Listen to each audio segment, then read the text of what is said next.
Well, good morning. Good morning. Good morning.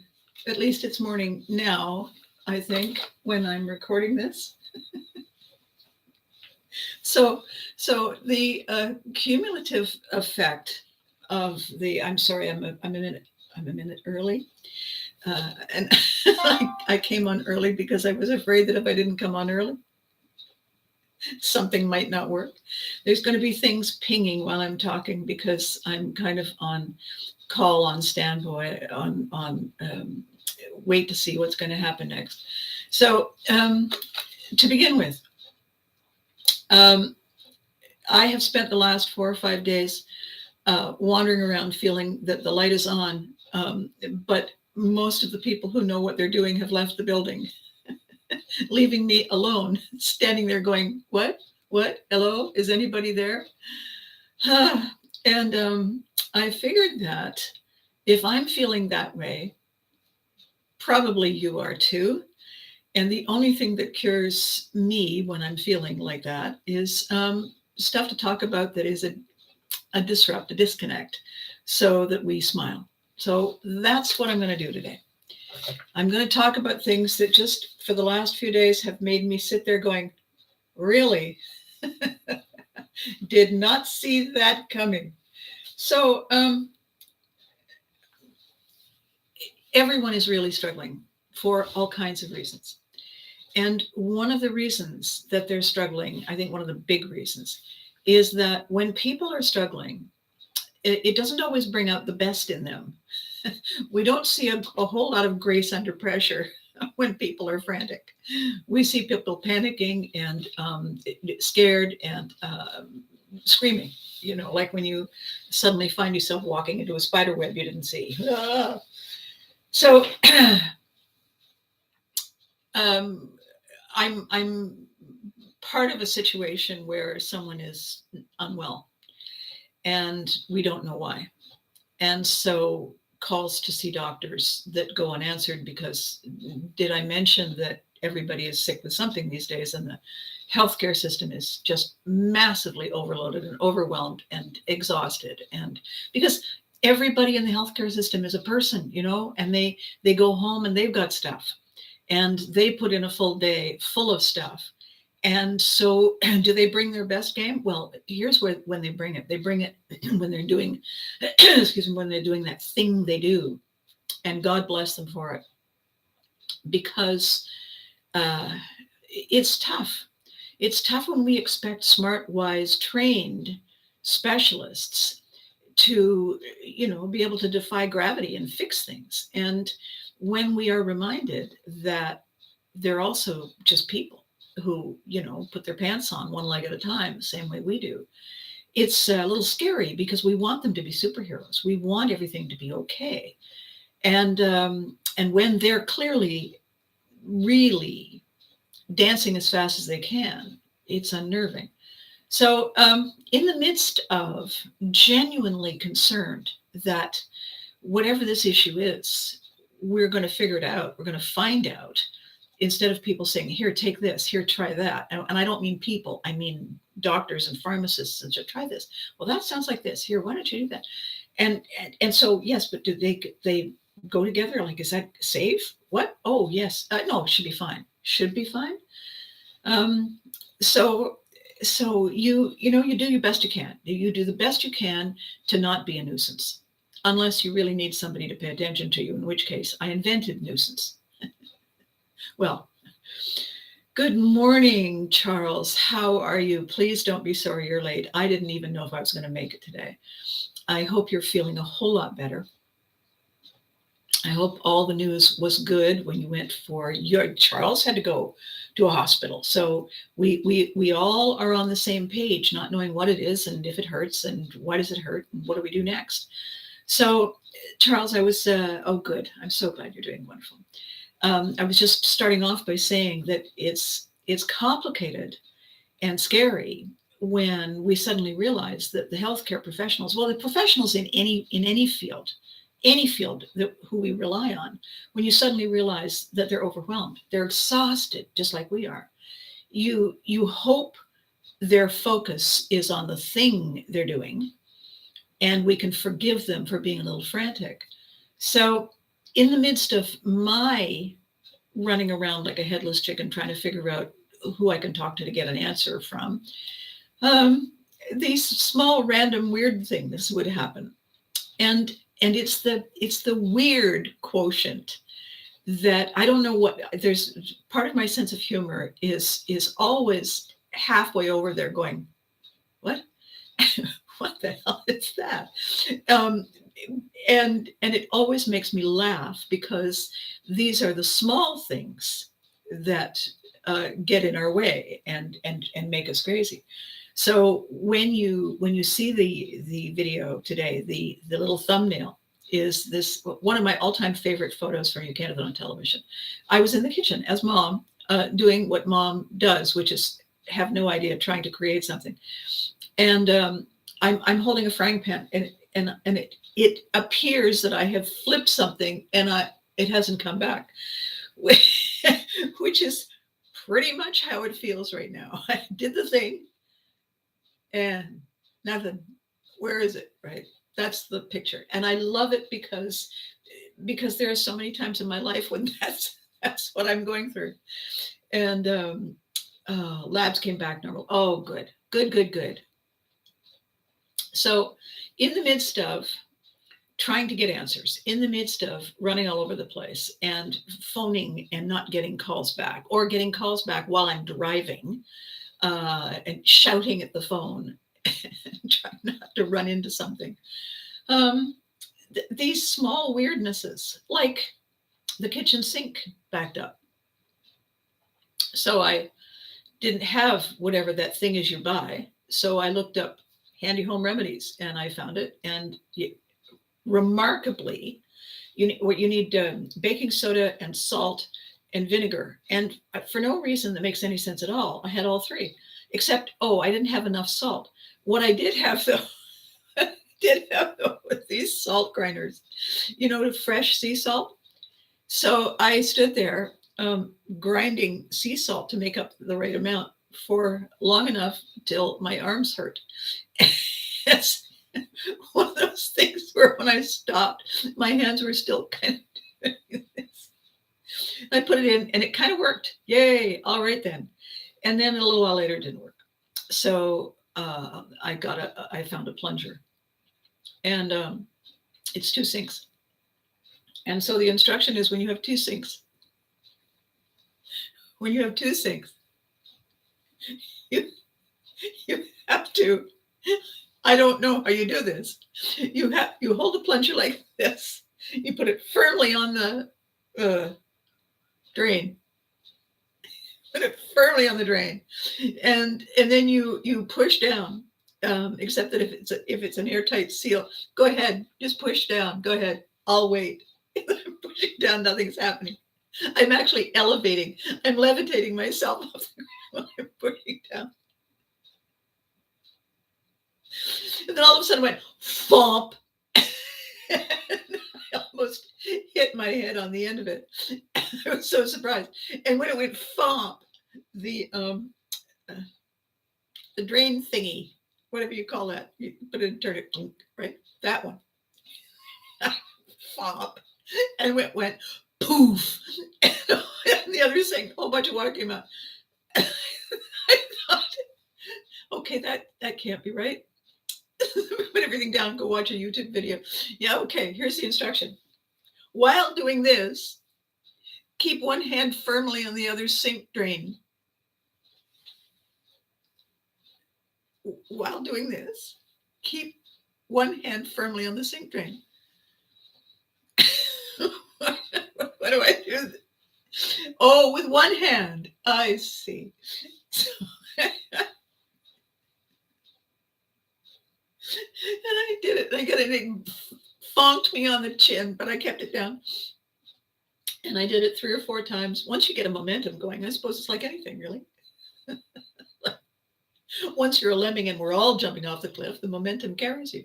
So everything went gurgle, gurgle, swarp, and it disappeared. Fabulous, except that it wasn't permanent. And then I had to drive to the hospital. And I'm worried because, people, who's at hospitals? Sick people. Okay, granted, but they're also sick with other things. So masks and get there. And everybody's there. Everybody's at the hospital. I mean, everybody. I don't mean all the in crowd. No, I mean the world, the entire planet that could fit into that waiting room was there. Yeah. So, and I went armed with a letter from a doctor who said, please admit one and let the other one stay for comic relief, with a list of concerns. So that got us fast tracked through people saying, what have they got? And so, okay. So instead of having to wait 4 hours, we only had to wait an hour and a half. Interesting thing, only some of the clocks in the hospital had been adjusted for daylight savings time. So depending on where you were sitting, it felt like you'd been there forever because it was still the hour forward. And other times you say, oh, that's going quite well. But then you look back. So you have this surreal kind of, I don't know what time it is. Who am I? Where am I? And it's jammed. So we have somebody really not feeling well. And then we have somebody not able to do anything but push everything one step further down the path, plunger in the sink, one step further down the path. And we were there. We saw somebody very quickly. We saw them in an hour and a half. And they read the letter and said, well, what? How confusing. You must be really confused. Yes. Does it make sense to you? Woman says, no. However, it's actually going quite quickly. You'll probably be called in to see somebody, the doctor, within 2 hours. Okay, 2 hours. An hour and a half, 2 hours. All right. There was another hospital we were told we didn't want to go to because the wait times were a minimum of 8 hours before you even saw anybody. And there's another hospital where they're saying, bring blankets and pillows and food because, and I thought, dear God. So I'm being grateful. And we're sitting there and waiting. And there's really nothing to talk about after the first 5 minutes.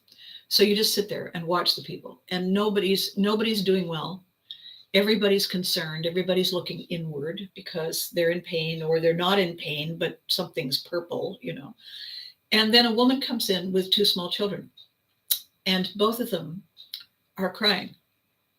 So I would hazard a guess that both of them have this respiratory situation going on.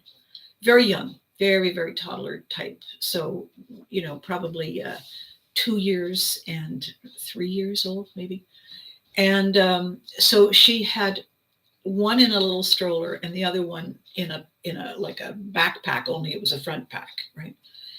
And both are crying, but they're not crying loud. It's not a tantrum.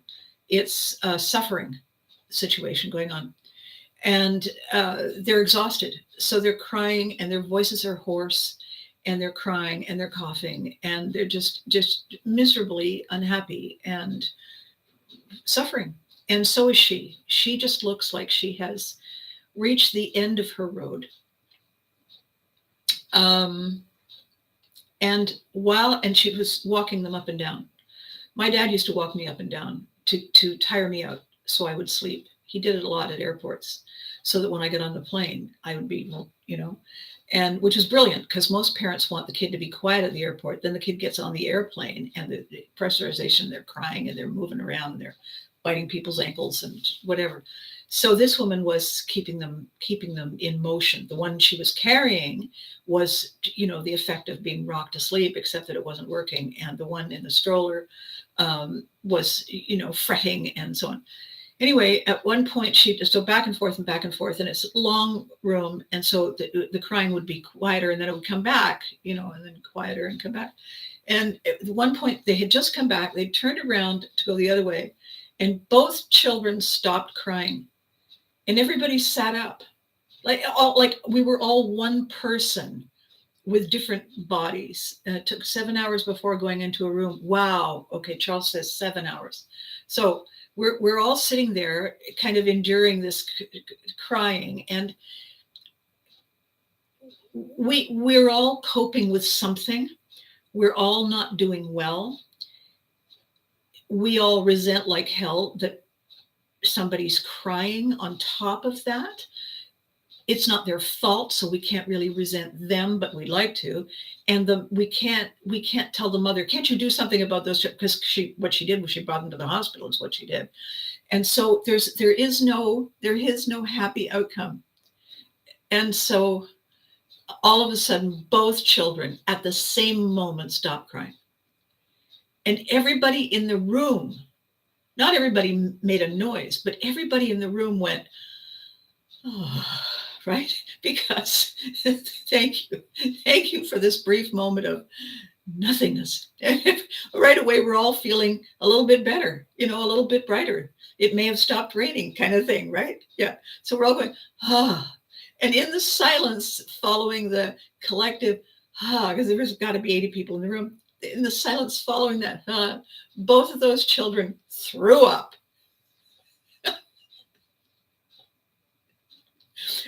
One all over the thing, and the other all over the stroller on the floor. And mother said, oh my God. And everybody in the room went, oh. And one of the people signing you in looked up and said, perfect. And that was it. For me, the word perfect, the way they said it, because they're being polite, they're answering the dumbest questions you can imagine. Can I leave the car right in front of the door? It's emergency. No, it's ambulance. Oh, okay. I just didn't know, how long we would be. That kind of thing. And all day, all morning for them. And then this. Perfect. So now while this one has to go and fetch the person who does regular cleanup, wiping things down and emptying garbage, keeping everything sanitary, mopping the floor, to go and come back in industrial gloves. Well, she's gone. The guy is now the only one in doing intake, so the line is backing up. And I thought, okay, all right.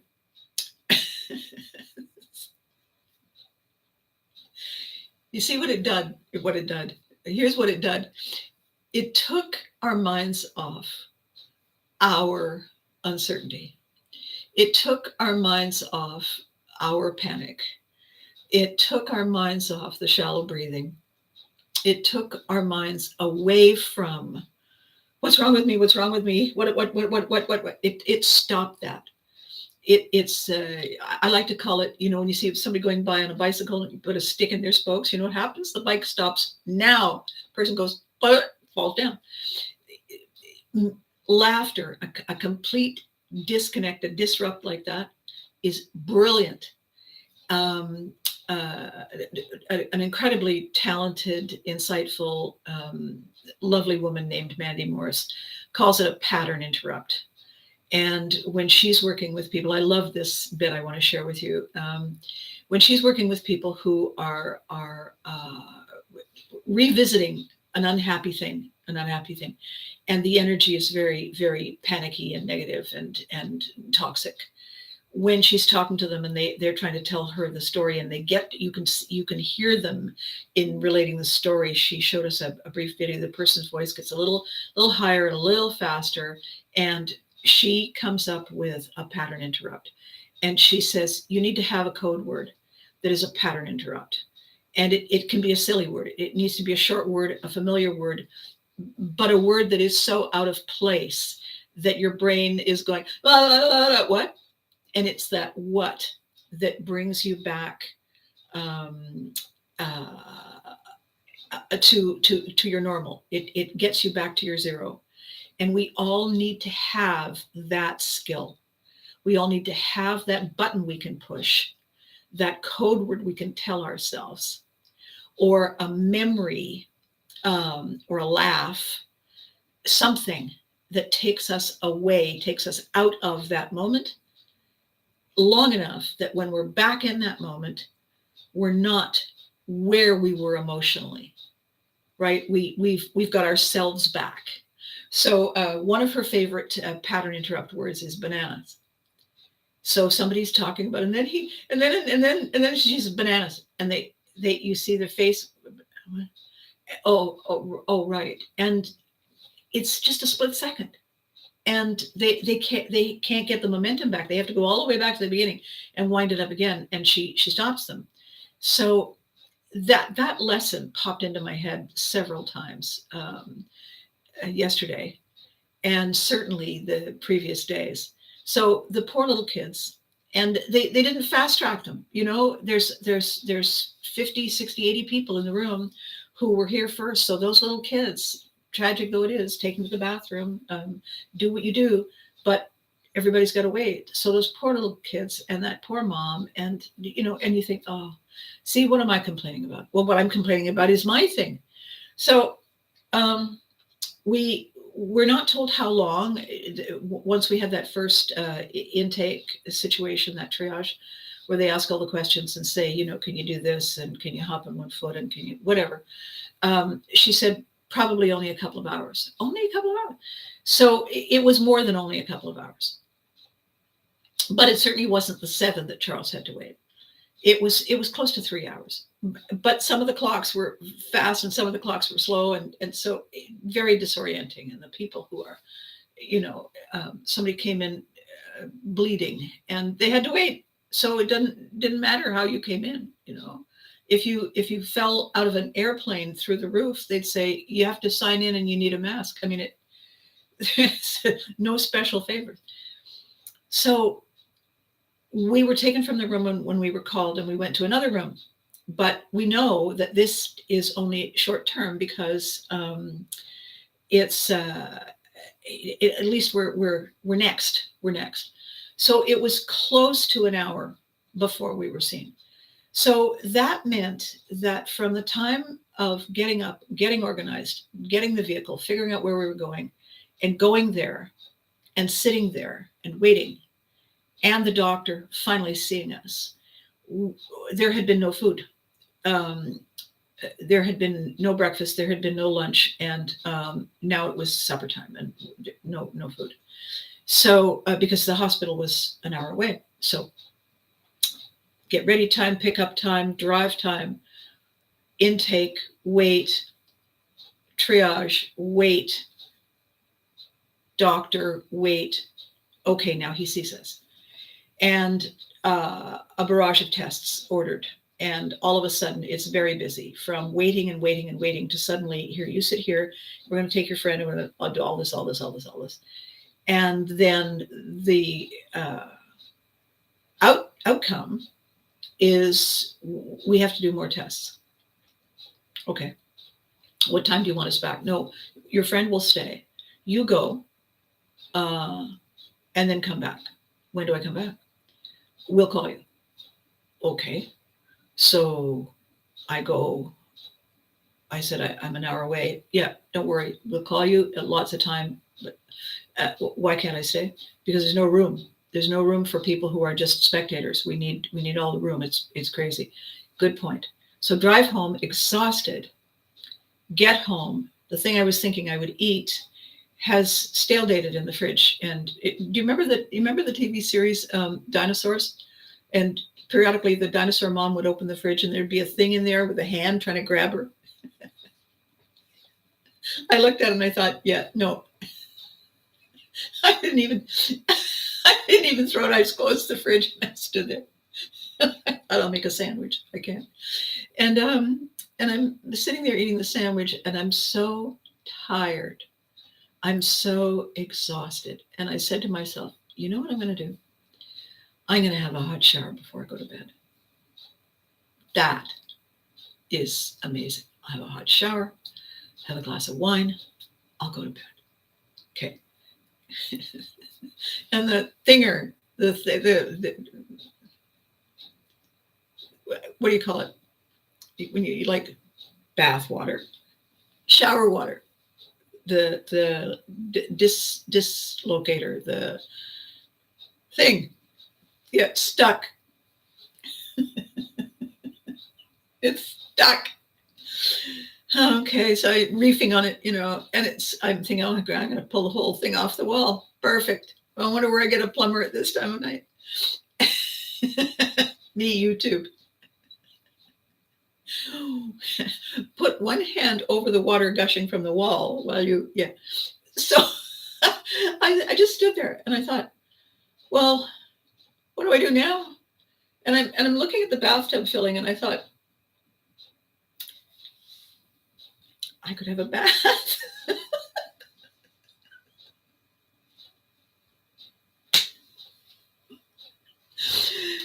So I did. And I even had Epsom salts. I put some Epsom salts in and I climbed the bath. And I was, oh my God, this was a good idea. Why didn't I think of it before? And I'm lying there and I just thinking, oh, thank you. Thank you. Thank you for small mercies. But I'm looking at the thing at the end of the tub and I'm thinking, I have to fix that thing. I have to figure out how to fix that thing. So got up this morning, checked in to see if anybody needs me to leap in the car and drive madly off in all directions to run errands for whatever. No. And I thought, oh, yay. You know what I get to do? I can do my video. I can blow off steam. I can talk to you. I can say to you that these things come along when we least expect them, because stuff breaks and it has no idea how busy you are. We get stuff wrong. We aren't paying attention because we're too busy paying attention to something else. And at one point when we were at the hospital, I'm saying, people running by, nurses and whatnot, do you have any idea how long do you think? And one of them finally stopped and she said, I have your intake. You've only been here 5 hours.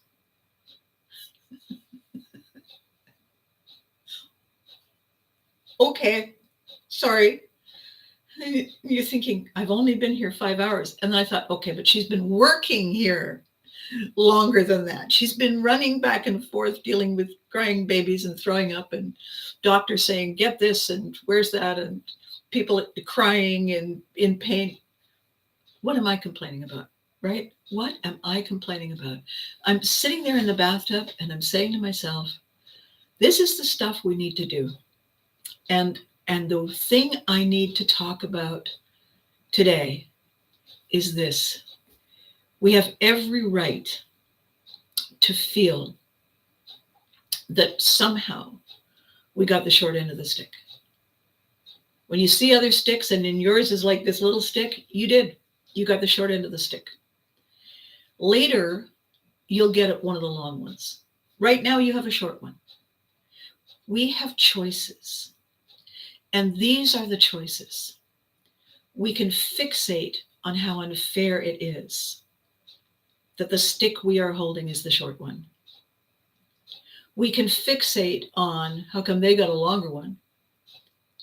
Or, and I don't want to sound like a Pollyanna. I really don't, because I'm too tired. I'm too tired to be that gracious. We can look at the short stick and say, yeah, I'm learning something here. I have no idea what it is. I'm definitely learning something here. And later on,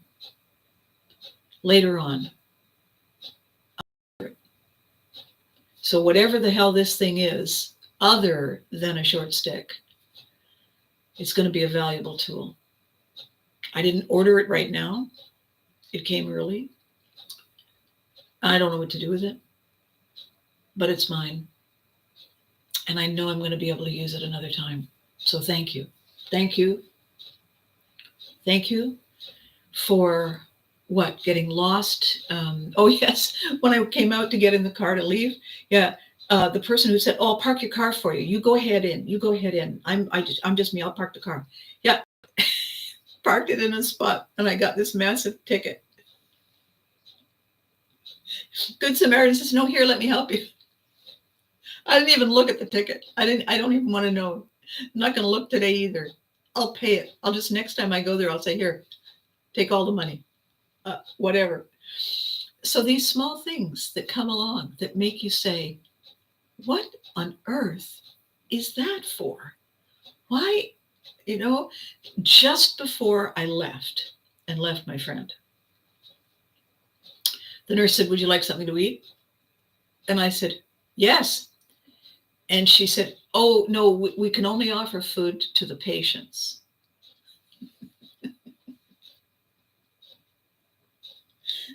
So my friend said, what do you want? I said, I don't know. He said, okay. He says to her, whatever you're bringing, I'd like 2 of them because I'm hungry and I've been here all day. And she said, oh, okay. And went away. And you know what she brought? She brought some Jello and some orange juice and one of those Ensure things and a muffin and a stick of cheese. And she handed me the stick of cheese and said, here you go. It wasn't out in it was in a container, but I'm looking at him and I can't be mad at him because we don't know what's wrong, right? It's stick of cheese. I when she said that's all we had. It's very late, No shit. And then she kind of and I said, I'm sorry. I apologize. It's just you're a professional. You do this all the time. We're amateurs. This is our first day and we had no training. And she said, oh, what an interesting way to put it. And then all of a sudden there was a well, this mad activity because, oh, by the way, ambulances come and people are brought in on stretchers and things, so on. And then family members coming in and it was just overwhelming. And we were tired. Overwhelming. Doctor we can sort of see him methodically going from thing to thing. All of a sudden, another nurse, whoever, came over and said, the doctor will see you now. And I, without a pause, without even thinking, I said, yes. And then I realized how loud that was. My friend said just like this. And I said, I'm sorry. I didn't realize I was going to use my outside voice. And I looked over and somebody had both thumbs up and I thought, okay. I'm not just the only one whose patience is recognized. I'm patience, right thin to the edge. And then I drove home in the dark, exhausted, hoping that the car knew where to go. And then in the bath, as opposed to the shower, because of the diverter. It's a diverter. It's not a dislocator, it's a diverter. As I'm sitting there, I said to myself, the weird stuff, those are the gifts. That's the gift. Why? Because your brain can't stay fixated. It's completely drawn, like sucked in to this vortex of weird, and it goes over, and there you are. Just like the pattern interrupt code word. There you are. And then you look back. This is still what it was. But you had 2 things happen. You had a break from it, even if it was just for a second or 2. You had a break from it. So it's a reset. And then, without realizing it, you took a deep breath. And the deep breath is the magic. The deep breath calms all of the fear. The deep breath, as important, gets the good oxygen into your lungs, gives you the fuel you need to go the next lap and the next. So the weirds, the surreals, the bizarres, the mom with the frying pan looking up, those are the gifts. And every time we get one, while we're in the middle of going, right after that, we need to teach ourselves to say, thank you. And we'll figure out why we're grateful later. I think it's huge because everyone I'm seeing, all the little scurrying helpers in the pharmacy, all the scurrying little restock the shelves, bag the groceries, everybody in the stores, in the clerical jobs, in the call centers, in the come to your house and fix the thing. They're exactly where we are. They're right on the edge. Oh, there's a strike. Oh, there's a riot. Oh, there's a something. Oh, there's a storm. It's overwhelming. And you deserve to be hugged. You deserve to be told you are amazing. You deserve a pony. Chocolate. You deserve to climb into that favorite outfit of yours and discover that somehow you lost weight and you don't need to go on that diet. You deserve these small, simple wins because you're hanging in, because you're leaning in, just because that you deserve an attaboy, an attagirl, a go get 'em.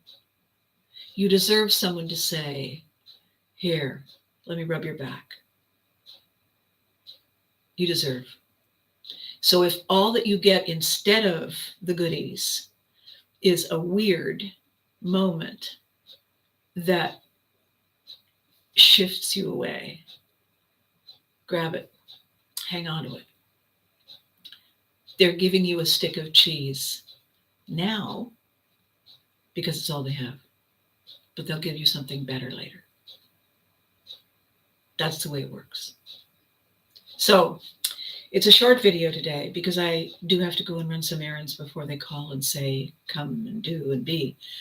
I didn't want to miss it though. I needed to have this opportunity to be with you.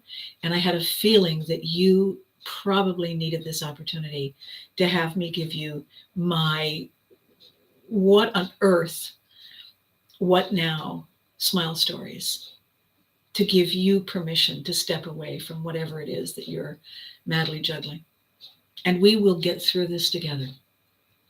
As I said in one of my posts the other day, we're not here to suffer. We're here to learn how to love ourselves and smile. We're here to thrive. I promise. So thank you.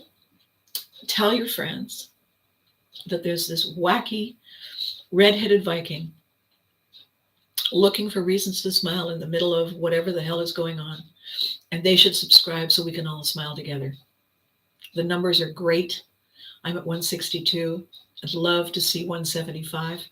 This is episode 98. We have 2 more and we reach 100 in my first year, which is incredible in spite of all the things going on. And it's all because of you. So thank you. And I will see you on Thursday, if possible. I will give a heads up on Facebook if I can't make it. All right. And in the meantime, be good to you.